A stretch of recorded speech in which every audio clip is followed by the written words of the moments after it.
প্রথম প্রশ্ন দেখো, a:b সমান 2:3, b:c সমান 4:5, 3a:5c সমান কত? প্রথমে a/c বার করতে হবে। আমি কি বলেছিলাম, লবগুলো গুণ করবে। এখানে কি আছে, 2 × 4 মানে 8, আর হরগুলো গুণ করতে বলেছিলাম 3 × 5 মানে 15। এবার প্রশ্নে দেখো 3a আছে, তো আমি a এর সঙ্গে 3 গুণ করে দিলাম, অর্থাৎ 8 এর সঙ্গেও 3 গুণ করতে হবে। c এর সঙ্গে 5 গুণ আছে, তাহলে এখানে 5 বসালাম, 15 সঙ্গেও 5 গুণ করলাম। এবার কাটাকুটি করো, 3 × 5 = 15, উপরে কত আছে দেখো 8, আর নিচে 5 × 5 = 25। এবার চারটে অপশন দেখো, সঠিক উত্তর হচ্ছে 4 নম্বর অপশন, 8:25। পরের অঙ্কটা দেখো, 4:9 এর ডুপ্লিকেট কত?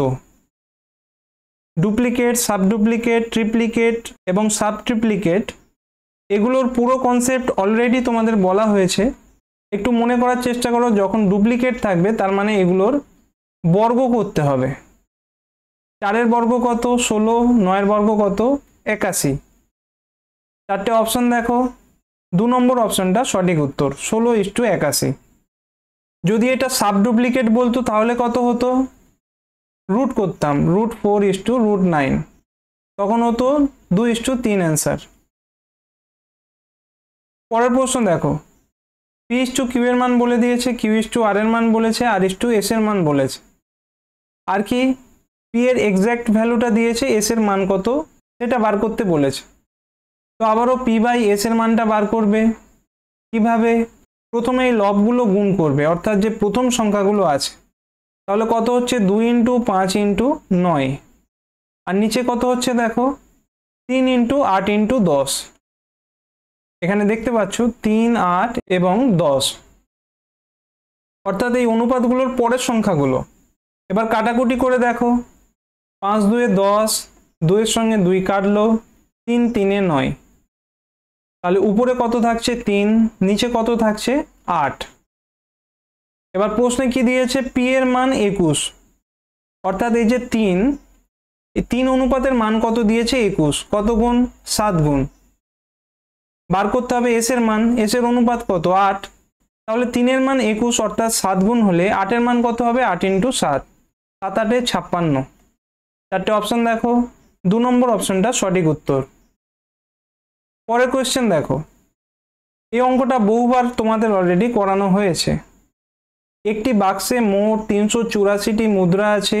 যদি 1 টাকা 50 পয়সা ও 25 পয়সার মুদ্রার সংখ্যার অনুপাত 2:3:7 হয়, তবে বাক্সের মুদ্রাগুলোর মোট মূল্য কত? কি কি আছে দেখো, 1 টাকা, 50 পয়সা এবং 25 পয়সা। প্রথমে কি দেওয়া আছে? সংখ্যার অনুপাত 2:3:7। টোটাল অনুপাত কত হচ্ছে দেখো, 7 × 3 = 10, 2 = 12। তাহলে অনুপাতগুলোর সমষ্টি কত হলো? 12। এই 12 ইউনিটের মান কত দিয়েছে? 384। কত গুণ হচ্ছে? 3 × 12 = 36, 2 পড়ে থাকবে 24, 12 × 2 = 24, 32 গুণ। অর্থাৎ 1 ইউনিটের ভ্যালু কত হলো? 32 গুণ। তাহলে 2 ইউনিটের ভ্যালু কত? 32 × 2। 3 ইউনিটের ভ্যালু 32 × 3। 7 ইউনিটের ভ্যালু 32 × 7। এগুলো কার মান পেলাম? সংখ্যার মান। অর্থাৎ 1 টাকার সংখ্যা কত আছে? 32 × 2 মানে 64টা। 50 পয়সার সংখ্যা কত আছে? 32 × 3। আর 25 পয়সার সংখ্যা কত আছে? 32 × 7। তাহলে টোটাল কত টাকা আছে সেটা হিসাব করো। 1 টাকা আছে 64টা, তাহলে 64 টাকা হলো। 50 পয়সা আছে 32 × 3, এত সংখ্যক। তাহলে কত টাকা আছে? একে 2 দিয়ে ভাগ করো, 2 × 16 = 32, 3 × 16 = 48। তাহলে 50 পয়সা মিলে টোটাল কত টাকা আছে? 48 টাকা। এবার 25 পয়সা, টোটাল কতগুলো আছে? 32 × 7। কত টাকা আছে? 4 দিয়ে ভাগ করতে হবে, কারণ 4টে 25 পয়সা মিলে 1 টাকা হয়। এবার কাটাকুটি করো, 4 × 8 = 32, 7 × 8 = 56। তাহলে 25 পয়সাগুলো মিলে 56 টাকা আছে। এবার টোটাল করো, 6 × 4 = 10, 8 × 18, হাতে 1 রইল। 6 × 4 = 10, 5 × 15, 1 = 16, 168। চারটে অপশন দেখো, 1 নম্বর অপশন 168 টাকা, এটা হবে সঠিক উত্তর। পরের প্রশ্নটা দেখো, এ এর 87.5% সমান বি এর 41.23%, এটা হলে 3a:2b সমান কত? দেখো 87.5% এই মানটা তোমাদের অনেকবার বলেছি যে মুখস্থ করে রাখবে। কত? 7/8। 41.23% এই মানটা মুখস্থ করতে হবে কত? 5/12। মুখস্থ মানে বারবার প্র্যাকটিস করে মুখস্থ করার কথা বলছি। তুমি যদি ভগ্নাংশ এবং পার্সেন্টেজের ভ্যালুগুলো পরপর প্রতিদিন প্র্যাকটিস করতে থাকো তাহলে দেখে তুমি বুঝতে পারবে যে কোন পার্সেন্টের ভ্যালু কোন ভগ্নাংশ হবে। তাহলে দেখো আমি সাজিয়ে লিখছি, a × 7/8 সমান কত বলছে? b × 5/12। তাহলে এখান থেকে a/b বার করো। b এর এখানে তো 5/12 ছিল, 7/8টা ডান দিকে গেলে উল্টে যাবে। এরপর প্রশ্নে কি বলেছে দেখো, 3a:2b। যদি a:b বলতো তাহলে এই মানটা হতো। 3a বলেছে মানে 3 একটা গুণ করে দাও, এখানেও আমি 3 গুণ করলাম। আর 2b বলেছে অর্থাৎ b এর সঙ্গে 2 গুণ, এখানেও একটা 2 গুণ করলাম।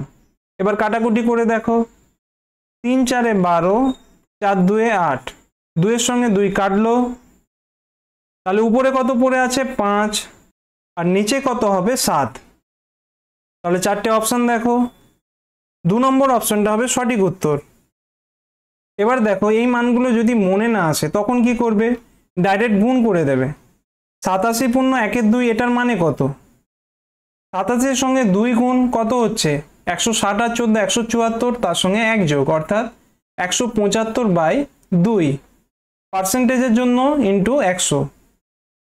আর এটা কত হবে দেখো, 41 এর সঙ্গে 3 গুণ 123, তার সঙ্গে 2 যোগ অর্থাৎ 125, নিচে কত আছে? 3, পার্সেন্টেজের জন্য দুটো শূন্য। তাহলে a এর সঙ্গে এই সংখ্যা গুণ, b এর সঙ্গে এই সংখ্যা গুণ। এবার তোমরা কাটাকুটি করে মানটা বার করে নেবে।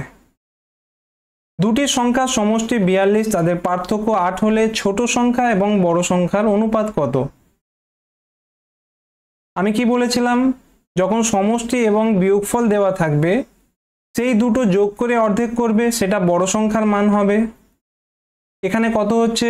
42 8 50, তার হাফ করলে 25, তাহলে বড় সংখ্যাটা হচ্ছে 25। ছোট সংখ্যা কত হবে? এই দুটোর বিয়োগ করে অর্ধেক, বা তোমরা বড় সংখ্যা থেকে এই 8টা বিয়োগও করতে পারো। 25 থেকে 8 বিয়োগ করলে কত হয়? 17। এবার অপশনগুলো লক্ষ্য করো, 17:25 আছে, 25:17 আছে, কোনটা অ্যান্সার হবে? তার জন্য প্রশ্নে দেখতে হবে এখানে কি বলেছে, ছোট সংখ্যা এবং বড় সংখ্যার অনুপাত। তাহলে প্রথমে ছোট সংখ্যার অনুপাত হবে, তাহলে সঠিক উত্তর 1 নম্বর অপশন। দুটি সংখ্যার অনুপাত 9:14, বৃহত্তম সংখ্যা ক্ষুদ্রতম সংখ্যা অপেক্ষা 50 বেশি হলে ছোট সংখ্যা কত? অনুপাতের পার্থক্য কত? 9 5 14, তাহলে 5 ইউনিটের মান কত দিয়েছে? 50, কত গুণ? 10 গুণ। কি বার করতে হবে? ছোট সংখ্যা। ছোট সংখ্যার অনুপাত কত? 9, তাহলে 9 এর ভ্যালু কত হবে? 9 10 90। চারটে অপশন দেখো, 2 নম্বর অপশনটা সঠিক উত্তর। পরের প্রশ্ন দেখো, ABC এর মাসিক আয়ের অনুপাত 2:3:5। যদি C এর মাসিক আয় A এর আয়ের অপেক্ষা 1200 টাকা বেশি হয় তবে B এর মাসিক আয় কত? তাহলে প্রশ্নে কি দেয়া আছে? A:B:C এর মাসিক আয়ের অনুপাত 2:3:5, এখানে দেখতে পাচ্ছ। কার মান দিয়েছে? C এবং A এর আয়ের ডিফারেন্সটা। তাহলে তোমরা কি করবে? C এবং A এর অনুপাতের ডিফারেন্সটা দেখো, কত হচ্ছে? 3। এই 3 ইউনিটের মান কত দেওয়া আছে? 1200 টাকা। বার করতে হবে কার মান? B এর মাসিক আয়। তাহলে B এর মাসিক আয়ের অনুপাত কত? 3। তো 3 ইউনিটের মান কত? 1200ই হবে। তো সঠিক উত্তর হবে অপশন 3, 1200 টাকা। যারা বুঝতে পারলে না আরেকবার দেখে নাও। 3 জনের অনুপাত কত দিয়েছে? 2:3:5। এবার বলেছে এই দুজনের অনুপাতের পার্থক্য কত? A এবং C এর 3 ইউনিট হচ্ছে, আর B এর অনুপাত দেখো 3 ইউনিট। তার মানে এটা থেকে কি বুঝতে পারছো? যে A এবং C এর মাসিক আয়ের ডিফারেন্স যেটা হবে বি এর নিজের মাসিক আয় একই পরিমাণ হবে। তো 3 ইউনিটের ভ্যালু তো অলরেডি দিয়ে দিয়েছে 1200 টাকা। বার করতে কি হবে এই 3 ইউনিটের মান, তো সেটা 1200ই হবে। প্রশ্নটা ভালোভাবে দেখবে, এখানে বলেছে মাসিক আয় কত। যদি বার্ষিক আয় বলতো তখন এই 1200টাকে 12 দিয়ে গুণ করতে। পরের প্রশ্ন দেখো, H2B বলে দিয়েছে, B/C বলে দিয়েছে, C/D বলে দিয়েছে। বার করতে কি হবে H2D। তাহলে H2D কিভাবে বলেছিলাম বার করতে হবে, লবগুলোকে গুণ করবে, মানে অনুপাতের প্রথম সংখ্যা 2 এর সঙ্গে 3 তার সঙ্গে 7 আমি এখানে লিখলাম, আর হরগুলো গুণ হবে, মানে অনুপাতের পরের সংখ্যাগুলো 5 এর সঙ্গে 4 তার সঙ্গে 8, তাহলে 5 × 4 × 8। এরপর দেখো কাটাকুটি যাচ্ছে কিনা, 2 এর সঙ্গে নিচে একটা যাবে, 2 2 এ 4, উপরে কত এসছে 3 7 এ 21। চারটে অপশন দেখো, একটাই অপশন দেখতে পাচ্ছ যার প্রথমে 21 আছে, তাহলে বাকিগুলো আমি আর দেখবো না, এটাই সঠিক উত্তর করে দেব। আর তোমরা এখানে এমনি গুণও করতে পারো, 3 7 এ 21 আর নিচে কত হচ্ছে 5 2 10 8 80। পরের প্রশ্নটা দেখো, একটি ব্যাগে 5 টাকা এবং 10 টাকার মোট 80টি নোট ছিল, ওই ব্যাগে মোট 500 টাকা থাকলে 10 টাকার নোটের সংখ্যা কত। এই টাইপের অঙ্কগুলো আমি বলেছিলাম যে তোমরা অ্যালিগেশন মেথডে করবে, ওটাই সোজা হবে। সেটা কিরকম ছিল, কি কি আছে 5 টাকা এবং 10 টাকা, টোটাল নোটের সংখ্যা কত 80টা। এবার তোমরা ভাবো যদি 80টা নোটই 5 টাকা হতো, টোটাল মূল্য কত, 5 8 40 মানে 400 টাকা। এরপর দেখো 80টা নোটই যদি 10 টাকার নোট হতো, তাহলে টোটাল কত টাকা হতো 800 টাকা। কিন্তু প্রশ্নে কি বলেছে, টোটাল আছে কত 500 টাকা, তো 500টা আমি এখানে মাঝখানে বসালাম। এরপর অ্যালিগেশনের প্রসেস, 800 থেকে 500 বিয়োগ করলে কত হয় 300, আর 500 থেকে 400 বিয়োগ করলে কত হয় 100। অনুপাত কত হচ্ছে 3:1 বা 3:1। এবার দেখো এই জায়গাটা তোমরা একটু ভালোভাবে লক্ষ্য করো, 3:1 এটার মানে কি, এটার মানে হলো টোটাল যদি 4টে অনুপাত হয়, 3 অনুপাত হবে 5-এর ভ্যালু মানে 5 টাকার নোটের সংখ্যা, আর 1 অনুপাত হবে 10 টাকার নোটের সংখ্যা। তো টোটাল নোট কত আছে 80টা, একে 4 ভাগ করলে 1 ভাগ হবে 10 টাকার নোট, আর 3 ভাগ হবে 5 টাকার নোট। এটা কি বুঝতে পেরেছো? 80কে 4 ভাগ করলে 1 ভাগ কত হচ্ছে 20, আর 3 ভাগ হচ্ছে 3 20 60। আমাদের 1 ভাগের মান দরকার, কারণ প্রশ্নে চেয়েছে 10 টাকার নোটের সংখ্যা। তাহলে 10 টাকার নোটের সংখ্যা কত হলো, 3 নম্বর অপশন 20টা। আমি এই 60টা তোমাদের বোঝার জন্য লিখলাম, নাহলে এই অনুপাতটা যখন বার হবে এটা দেখে ডাইরেক্ট তোমরা বলতে পারবে যে কোন নোটের সংখ্যা কতগুলো আছে। 3:1 দেখলে তার মানে 4 ভাগ করলে 1 ভাগ হবে 10 টাকার নোট, তো 80টাকে 4 ভাগ করো, 1 ভাগের মান 20, তো এটাই অ্যান্সার। আশা করছি অঙ্কের সমাধানগুলো তোমরা বুঝতে পেরেছো। কোনো জায়গায় বুঝতে অসুবিধা হলে তোমরা আগে কিন্তু অবশ্যই চঞ্চল ঘোষের অনুপাতের অধ্যায়ের ক্লাসটা দেখে নাও। 3টে পার্ট আছে, যার লিঙ্ক ডেসক্রিপশনে দেওয়া আছে। এর পরের ক্লাসে আমরা নেক্সট প্র্যাকটিস সেটের সলিউশন নিয়ে আলোচনা করব। Thank you.